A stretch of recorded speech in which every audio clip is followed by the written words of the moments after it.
પ્રથમ તો આપના માધ્યમથી તમામ લોકોનો આભાર માનું છું. ભારતીય જનતા પાર્ટીનું નેતૃત્વ આદરણીય પ્રધાનમંત્રી મોદી સાહેબ, આદરણીય મુખ્યમંત્રી ભૂપેન્દ્રભાઈ પટેલ સાહેબ, સમગ્ર નેતૃત્વ અને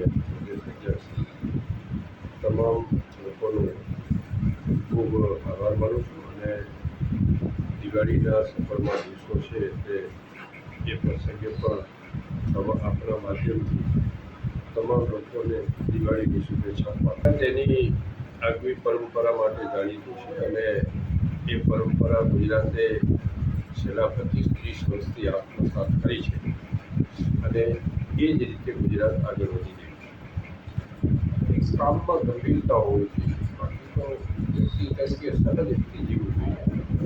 કોઈ દેખાડે કોઈ સ્થાન હોઈ શકે. આ એવી વિષય આવશે જ્યારે જે એજન્ડા હોય, એજન્ડા પ્રમાણે મિટિંગો થતી હોય, જે એજન્ડા હોય એ એજન્ડા ઉપર કામ ચાલે.